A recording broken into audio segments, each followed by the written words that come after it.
இன்புற்று வாழ்க அகத்தியமே ஜெயம் ஜெகத்தியமே அகத்தியம். ஜெகமகா சபையிலே சிவமகா ஞானமகா உயர்மகா உன்னத இறைமகா இறை ஆற்றல்கள் வந்து கூடி நின்று குதுகலித்து அற்புதமாக யுகத்தை மாற்றி அமர்ந்த அற்புதமான சபை கொண்டவனே, சபை அமர்ந்தவனே, அகத்தியனே என அகத்தியத்தின் திருப்படி பணிந்து எல்லா கணங்களும் இங்க வந்து மகிழ்ச்சியா உட்கார்ந்துடுச்சு. காலகாலமா எப்படி எங்க வந்து யாரை பிடிச்சு எப்படி சபை அமைச்சு என்ன செய்ய அப்படின்னு பெரிய குழப்ப நிலையில் இருந்த என்ன இந்த இடத்துல அது நடந்தா இந்த இடத்துல அது நடந்திருக்கு, அதான் சொல்லணும். குழம்பி நின்று அகத்திய பெருமான் வந்து அற்புதமா தேடி அமர்ந்த சபை இது. அங்க அகத்திய பெருமான் அமர்ந்ததுனால சிவபெருமான் வந்து உட்கார்ந்துட்டாரு. சிவபெருமான் வந்து ஒரு கைலாயத்தை இடம் பெயர்த்துட்டு வந்து உட்கார்ந்துட்டாரு. சும்மா வரல, அவர் ஒரு ஒத்தையில வரல. கைலை நாதன் இல்லையா, அவர் வரவும் கைலாயமே பின்னாடி வந்துருச்சு. எப்படி ராமன் இருக்கும் இடம் அயோத்தி அப்படின்னு நம்ம சொல்லுவோமோ, காட்டில் இருந்தாலும் அதான் அயோத்தின்னு நம்ம சொன்னோமோ, அவர் வண்டல் வனத்துக்கு வந்தவொடனே வண்டல் வனம் வந்து கைலாயமாக மாறிடுச்சு. கைலாய கணங்கள் எல்லாம் இங்கே வந்து உட்கார்ந்துருச்சு. 14 லோகத்தையும் ஆளுத ஈசன் அல்லவா அவர். 27,000 கோடி லோகங்களை முருகப்பெருமான் அவர் கட்டுப்பாட்டில் வச்சிருக்காரு. அவரையும் இங்கே வந்து நீ பணி செய்யின்னு அழைச்சிட்டாரு சிவபெருமானு.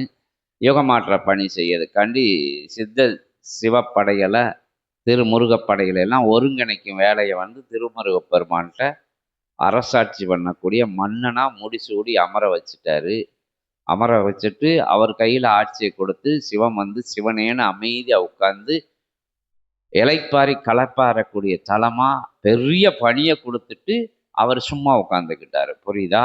அகத்திய பெருமானும் அது யாரு, திருமுருகப்பெருமானும் வந்து அந்த பணியை வந்து செய்ய ஆரம்பிச்சிட்டாங்க. சிவம் வந்து எப்போ சும்மா இருந்தார், சித்த சபையில் வந்து சும்மா உட்காந்துருக்காரு. அதெல்லாம் பெரிய சூட்சமாக இருக்குது. இங்கே இறை சூட்சமும் ஞான சூட்சமும். அது சிவபெருமான் சும்மா இருக்க மாட்டார். இங்கே அகத்திய பெருமான் சொல்லதை வச்சு நம்ம சொல்லுதோம். சிவம் வந்து அமைதியாக உட்கார்ந்த அற்புதமான தலம் அது. வந்து முக்தியதி மோட்சகதியை கூட அந்த அந்த விஷயங்களை கூட இந்த எல்லையில் வந்து அகத்திய பெருமான்கிட்ட கொடுக்க அகத்திய பெருமான் சித்தன் கரங்களில் கொடுத்து மகிழ்ச்சியாக பார்த்துருக்கிற தருணம் இது. இன்னும் என்னென்னையோ விஷயங்கள் இந்த எளிமையான எல்லையில் நடக்கு. அதனால் ஒவ்வொரு அசைவுகளும் இங்கே பிரபஞ்ச அசைவுகள். அதனால் அந்த இடத்துல தேடி பிடிச்சு வந்து உட்கார்ந்துருக்கீங்கன்னா நீங்கள் அதிர்ஷ்டசாலிகள். இதை பார்க்கறவங்க, கேட்கறவங்க, உணர்றவங்க, நம்புறவங்க எல்லாருமே அதிர்ஷ்டசாலிகள். எல்லாமே கலியுகத்தில் இருந்து தர்ம யுகத்துக்குள்ளே வந்தவங்க. இங்கே தர்மத்தின் ஆட்சி தான் நடக்கு. எடுத்துக்காட்டுக்கு எத்தனையோ பேர் அதுக்கு இன்னைக்கு வந்து அந்த குழந்தை அந்த சகோதரி சொன்ன விஷயங்கள் ரொம்ப அகத்தியம் இருக்குது. எனக்கு மகிழ்ச்சியாக இருந்தது. பிற எனக்குள்ளே இருக்கிற அகத்திய பெருமானுக்கு மகிழ்ச்சியாக அவருக்குள்ளே தான் நான் இருக்கேன். எனக்குள்ள ஒன்றோடு ஒன்று கலந்த நிலை, அதே நிலையை அகத்திய பெருமான் வெளிப்படுத்தினாங்க. எல்லாருக்கும் சந்தோஷமாக இருக்குது. எல்லாரும் அது மாதிரி புரிதலோடு இருக்கிற சீடர்கள் இங்கே உயர் சீடர்களாக கருதப்படுது. இங்கே கோடியோ லட்சங்களோலாம் இங்கே பெருசு கிடையாது. அவங்க இருக்கக்கூடிய இடங்களோ தளங்களோ அவங்க கூடிய தோற்றங்களோ அவங்க இருக்கக்கூடிய நிறகுணங்களோ எல்லா விஷயங்களும் கிடையாது. இங்கே புரிதல், அடிபணிதல், சரணாகதி, அன்புங்கிற அற்புதமான நிலை, ஏற்றுக்கொள்ளக்கூடிய நிலை, ஏற்றுக்கொண்டு அதோட பயணிக்கின்ற நிலை, அற்புதமான நிலை. அதுதான் அந்த சபை செஞ்சுக்கிட்டு இருக்கு. அதனை எல்லாரும் வந்து சபையை வந்து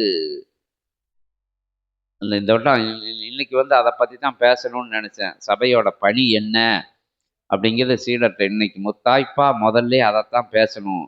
ஏன்னா சபையோட ஆற்றலை பற்றி மாறி மாறி எல்லாரும் சித்தர்கள் தேவர்களாக சொல்லிட்டு வராங்க. அப்போ இந்த சபையில் இருந்து நீங்கள் என்ன செய்யணும் அப்படிங்கிற விஷயத்தான் முதல்ல சொல்லணும்னு நினச்சது. சபைக்கு வாரம் போகிறோம், சரி சித்த சபை வந்து பணியாற்றுது, வைக்கி செய்யுது.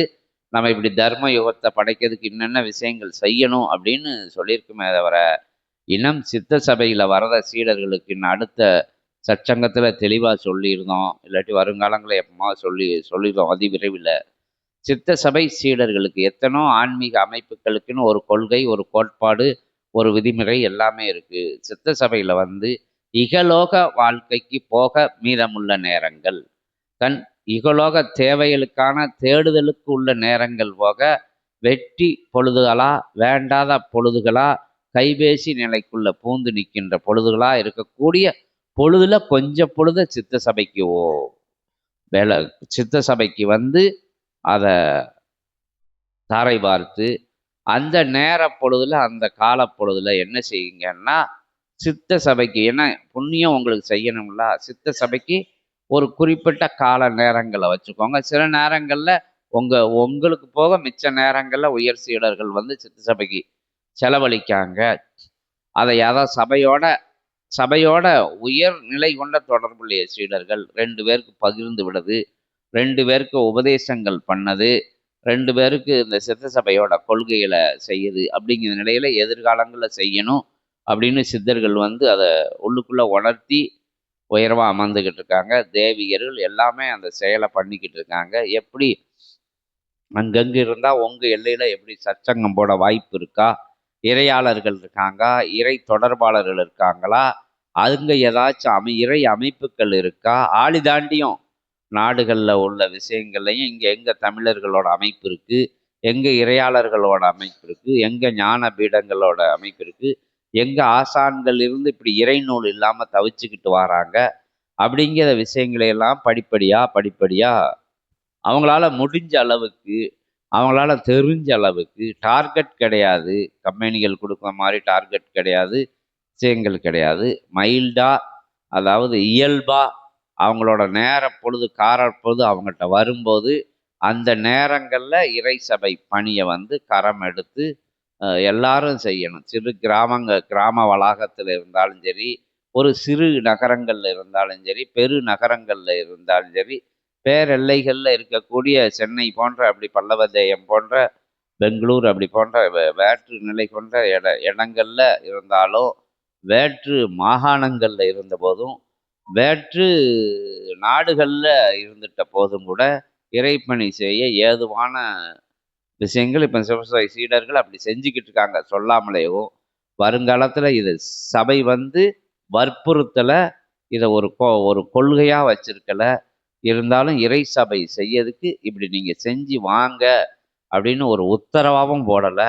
உங்களை அன்பாக யுக மாற்றத்துக்கு பணி செய்யுங்க அப்படிங்கிற நேர பொழுத வெட்டி விரயமாக தேவையில்லாதா, எனக்கு டைம் பாஸ் ஆகலை, எனக்கு நேரம் போகலை, ஒரே டென்ஷனாக இருக்குது, ஸ்ட்ரெஸ்ஸாக இருக்குது அப்படின்னு அதை பார்த்துட்டு இதை பார்த்துட்டு உறக்கம் வராமல் தவிக்கிற நேரங்களில் இந்த பணியை செய்யுங்க அப்படின்னு சொல்லிட்டு, அற்புதமான பணி இது செய்யும்போது அங்கே வைக்கும்போது உனக்கு அது ஆசி நிலைகளாக வருது. நீங்கள் சுவிட்சு போட்டால் அங்கே லைட் எரியுது மாதிரி நீ இங்கே செய்யலை, அங்கேருந்து உனக்கு இறைக்கணங்கள் கையை தூக்கி ஆசி நிலைகள் கொடுக்கும். அப்படிங்கிற விஷயங்களை இன்னைக்கு ரொம்ப சுருக்கமாக சொல்லியிருக்கு. வருங்காலங்களில் அதை ரொம்ப விரிவாக விளக்கமாக எப்படிலாம் செய்யலாம் ஓரளவுக்கு நான் சொல்லிட்டேன். இதான் வேற ஒன்றும் இல்லை. இதை நீங்களா எந்த இடத்துல சந்தர்ப்பம் இருக்கோ அந்த இடத்துல தர்மத்தின் விதையை வந்து ஊன்றிடணும். அது சிவசபை புகழ சொல்லல, அதான் இப்போ சீடர்கள் செஞ்சு வாராலும் இன்னும் வந்து எல்லாரும் அதை ஆக்கமாக ஊக்கமாக உயர் நிலையில் சபையை எப்படி வச்சு வழிபட்டு வாரமோ, உயர் நிலையில் முழு நிலையில் முதல் நிலையில் முழு நிலையில் சபையை வைக்கணும்னு சொல்லியிருக்காங்க. அதனால் இந்த பணியையும் முதல் நிலையில் முழு நிலையில் வைக்கணும். நமக்கு போக உங்களுக்கு போக இந்த பணியும் உங்களுக்கு தான். பிரபஞ்சத்துக்கு காட்டும்போது பிரபஞ்சம் உங்களுக்கு நல்ல புண்ணியங்களை கொடுக்க ஆரம்பிச்சிருதா, அந்த விஷயங்களை எல்லா சீடர்களும் எல் சபைகளில் உள்ளவங்க கிளை சபைகள் தோறும் இந்த விஷயங்கள் வலியுறுத்தப்பட்டு, இது ஒரு மார்க்கமாக இல்லாமல் ஒரு அமைப்பாக செயல்படாமல் எல்லாம் சேர்ந்தது தான் பிரபஞ்ச சபை.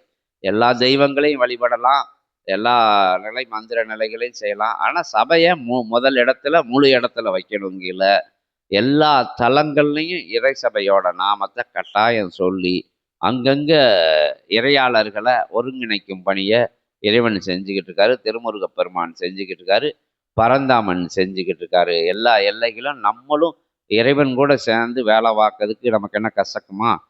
இப்போ வந்து சேவை செஞ்சு வண்டான எல்லைக்கு மட்டும் சேவை செய்யலை, நீங்கள் பிரபஞ்சம் முழுவதும் உயர்வடையக்கு சேவை செய்திய, எல்லா நாடுகளும் திருந்ததுக்கு சேவை செய்திய, வேற்றுமை இன்னைக்கு வந்து சிறுசாக வைக்கப்பட்ட தீப்பொறி அது பரவி வேற வேற்று மாற்று நிலைகளில் உள்ள தேசங்களை கூட நட்பு தேசங்களாக மாற்றக்கூடிய விஷயங்கள் இப்போ நடந்துக்கிட்டு வருது. சபையோட ஆற்றலில் தான் எல்லா விஷயங்களும் நடக்கு. சபைன்னா அது பிரபஞ்சம் தானே. இன்னமும் அதை அதிகப்படுத்தி உயர்வான விஷயங்களை எங்கே இருந்தாலும் எந்த தருணத்திலும் எப்பொழுதும் எத்தகைய வசதி வாய்ப்புகள் இல்லாத நிலையிலும் கூட இருந்து கருத்துக்களை பகிரலாம், நல்ல விஷயங்களை பேசலாம். அப்படிங்கிறதுனால எத்தகைய எல்லையில் நீங்கள் இருந்துட்டாலும் நல்ல விஷயங்களை இறை சபையோட சேர்ந்து செய்யலாம். சாமி இங்கே வாங்க, நீங்கள் ஒரு நாளைக்கு எங்கள் எல்லைக்கு வாங்க, எங்கள் எல்லையில் இப்படி ஒரு அமைப்பு இருக்குது, இங்கே ஒரு சச்சங்கம் போட்டால் நல்லா இருக்கும், நான் 4 பேரை திரட்டி வச்சுருக்கேன், நீங்களும் வாங்க அப்படிங்கிற சபை தொடர்பாளர்களும் அந்த எல்லையில் இருக்கக்கூடிய நிலையில் சபை ஒன்றே அதை பற்றி அங்கே அங்கே கொடுத்து அங்கே உண்டான விஷயங்களை பார்க்கறதுக்கு உண்டான விஷயங்களை இங்கேருந்து பார்க்கும். அங்கே நம்ம சீடர்கள் இருக்காங்க, அவங்கள ஒருங்கிணைக்கிற பணிக்கு நீங்கள் துணையாக இருக்கீங்கள, ஊக்கமாக இருக்கீங்கள, சரி நமக்கு இன்னொரு எல்லையில் ஒரு ஆள் இருக்குது, அங்கே ஒரு சச்சங்கம் போடுவோம் அப்படின்னு ஒரு நிலை உருவாகி அங்கே ஒரு மக்கள் கூட்டம் உயர்வான தர்ம யுகத்துக்குள்ள பயணிக்கல. அதுவும் ஒரு பிரபஞ்சத்துக்கு ஒரு கடமையா, ஈசனுக்கு ஒரு கடமையா, இறைவனுக்கு ஒரு கடமையா, அன்னைக்கு ஒரு கடமையா, திருமுருகனுக்கு நம்ம செய்யக்கூடிய பால் காவடி எடுக்கணும், பன்னீர் காவடி எடுக்கணும், அலகு குத்தணும், அது செய்யணும், இது செய்யணும், நடை வேணாமா, அங்கே போகணும், இங்கே போகணும்னு கிடையாது.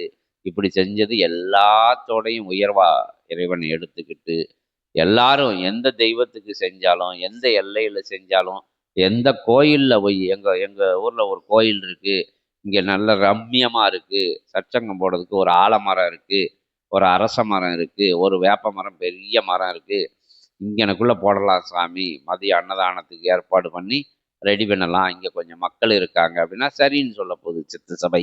மக்களை தேடிய பயணத்தில், மக்களை மாற்றக்கூடிய பயணத்தில், தர்மயுக பயணத்தில் எல்லாரும் சேர்ந்துக்கலாம் அப்படிங்கிறத எல்லாம் இதுலேயும் போகுது. இன்னமும் தெளிவான விஷயங்களை இது மாதிரி இன்னும் தெளிவாக பேசி அதற்குண்டான ஆக்கப்பூர்வமான வேலைகளை இன்னும் அதிகப்படுத்தி செய்யணும் அப்படிங்கிறத சித்த சபை உயர்வாக எண்ணத்தில் வச்சுருக்கு, உயர் சிந்தையில் வச்சுருக்கு. கிராமங்கள் தோறும் போய் முகாம் போட்டு சித்த சபையோட புகழை, யுகமாற்ற பணியை, தர்ம யுக பணியை எல்லா கிராமங்கள் தோறும் ஒரு குறிப்பிட்ட ஊர்களில் போய் பணியாற்றக்கூடிய நிலையிலையும் சீடர்கள் அதை உணர்த்திக்கிட்டு இருக்காங்க. அந்த பயணம் சீக்கிரமாக தொடங்கும் அப்படின்னு சொல்லி உயர்வடையும் சபையோடு சேர்ந்து நீங்கள் உயர்வடையுங்க, உயர்வடைய துணை நில்லுங்க. உயர்வான பிரபஞ்சத்துக்கு நீங்கள் தொண்டாட்டும் ஒரு பிரபஞ்சம் உங்களுக்கு தன்னோட திருக்கரங்களில் இருந்து அனுகிரகம் கட்டாயம் இறை கரத்தை உயர்த்தி, இறை பிரபஞ்ச கரத்தை உயர்த்தி எல்லா ஐஸ்வர்ய அனுகிரக அருளானந்த பேரானந்த அமைதி தவழக்கூடிய அற்புதமான நிலையை உங்களுக்கு அருளுன்னு சொல்லி இன்புற்று வாழ்க. அகத்தியமே ஜெயம், ஜெகத்தியமே அகத்தியம் என வன்றமர்ந்த யாவரையும் வரவேற்று அமர வைத்து அற்புதமாக நச்சச்சங்க நிகழ்விலே கலந்திருந்த யாவரையும் அகத்தியம் எனும் அற்புதமான திருக்கரம் உயர்த்தி திருவருள் புரிந்து பெருமகா சபையிலே பேரணந்த நிகழ்வாக நடந்தேறிய நிகழ்வில் அத்தகைய தொடக்க நிகழ்வாக மதியம் உணவண்ணும் அற்புதமான நிகழ்வே அகத்தியம் நம்மோடு இணைஞ்சிருந்து சூட்சமத்தில் சாப்பிட்ற நிகழ எல்லாம் கண்டு கழிங்க. உங்களுக்குள்ளேயும் தேவர்கள் சித்தர்களாக இருந்து ஒரே கருத்தோடு இருக்கல அவங்களும் உட்காந்து சாப்பிட்டு உங்கள்கிட்ட இருக்கக்கூடிய எதிர்நிலைகளை விரட்டி அடிக்கக்கூடிய அற்புதமான நிகழ்வு அன்னதானத்திலையும் நடைபெறும் அப்படின்னு சொல்லி அற்புதமாக அனைவரும் உணவுண்ணும் நிகழ்வுக்கு வரும்னு சொல்லி அகத்திய நாமன்னு சொல்லி எழுவோம். ஓம் அகதீசாய நமக, ஓம் அகதீசாய நமக, ஓம் அகதீசாய நமோ நமக.